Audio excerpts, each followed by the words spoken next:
मेरे पति रात के 9 बजे ऑफिस से घर आया।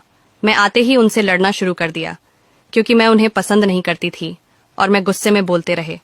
मेरे पति ने कहा, मुझे खाना तो दे दो, बहुत भूख लगी है।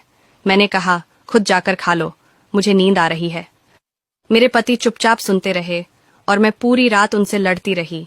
जब सुबह हुई मेरे पति ने मुझसे कहा, मुझे नाश्ता तो दे दो, मुझे ऑफिस जाना है, तू मेरा पीछा कब छोड़ेगा। मैंने गुस्से में कहा, मैं तुझसे तंग आ गई हूं, भगवान करे तू मर जाए। मेरे पति कुछ नहीं बोले और ऑफिस चले गए। मैं अपने बच्चों को स्कूल से लेकर वापस आ रही थी तो मेरे घर के सामने बहुत भीड़ लगी हुई थी। भीड़ को देखकर मैं चौंक गई और अपने घर के करीब पहुंची तो देखा कि मेरे पति की लाश घर के सामने पड़ी थी। मेरे ऊपर कयामत सी आ गई, मेरे हाथ पैर कांपने लगे, मेरे अंदर एक सन्नाटा सा छा गया।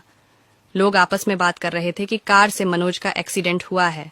मैं जोर जोर से चीखने लगी और चिल्लाने लगी, मनोज उठ जाओ, मैं अब तुमसे कभी नहीं लड़ूंगी, तुम्हें कुछ नहीं कहूंगी, मुझे कुछ नहीं चाहिए, उठो मनोज, तुम्हें भूख लगी थी ना, चलो मैं खाना देती हूँ। मैं मनोज के हाथ पैर छूने लगे, मुझे छोड़कर ना जाओ, उठ जाओ।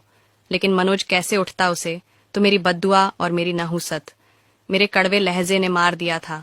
मनोज के जाने के बाद मुझे दुनिया के रंग नजर आने लगे, मुझे रिश्ते बदलते दिखने लगे, मेरे सब अपने मुंह से मुंह मोड़ने लगे, दुनिया के लोग मुझे गंदी नजरों से देखने लगे।